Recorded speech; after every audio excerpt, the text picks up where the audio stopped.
So this is today, what we're going to do is we're going to continue this progression. We started off talking about anger, and as betrayed partners, we have every right to be angry. What has happened to us is traumatic. It's trauma at its core.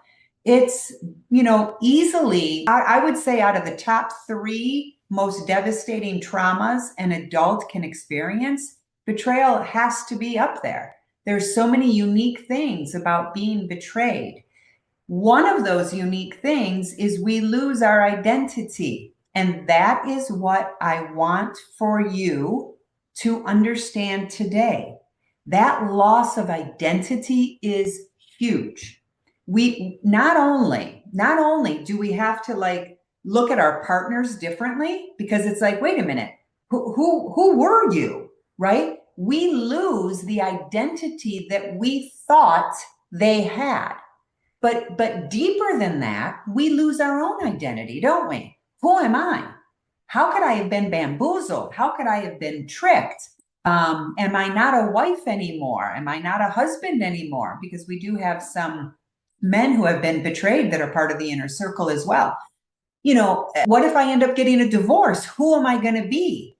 I don't know any other way to live. So we lose an identity. So this progression going from anger and grief to, well, now who am I? That's the progression I want you to really start thinking about. And that's what today's class is really going to focus on. It's how do we deal with the fact that my identity is gone, right? I'm in an identity crisis. But then how do I move past that? Because if we don't move past that, we're going to get stuck in it. And then we're never going to feel healed. We're always going to feel like, I don't know who I am anymore. So the first thing I want to say is this is real and this is normal. If you are having this sort of identity crisis, it's a part of this journey because your world has been completely, flipped upside down, imploded, exploded, whatever phrase you use. So of course, there's an identity loss on the other side. So we need to, first of all, recognize that that is normal. Now, what we do with it is either going to be healthy or unhealthy.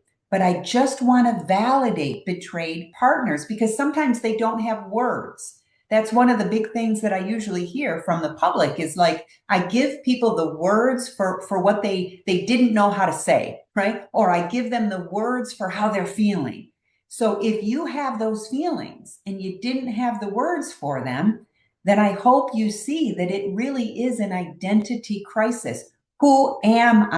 That's huge. Now I'm gonna go off. You guys know I ramble a little bit and go off on tangents because the unfaithful partners have to go through this as well. Both people are having an identity crisis for different reasons, and the journey looks different in some ways, but in other ways it's the same. It's who do I want to be on the other side of this? For the unfaithful partners, they can't be the old version of themselves ever again, or the betrayed partners can't heal. That's what I teach on the webinars. So if the unfaithful partners have to completely become these new versions of themselves, then they're having an identity crisis. Who are they going to be on the other side? Okay, so both people during this journey, if you're trying to reconcile, and most people in the inner circle are trying to reconcile, not everybody, but some are, then both people are going through this identity shift. Okay, identity shift. And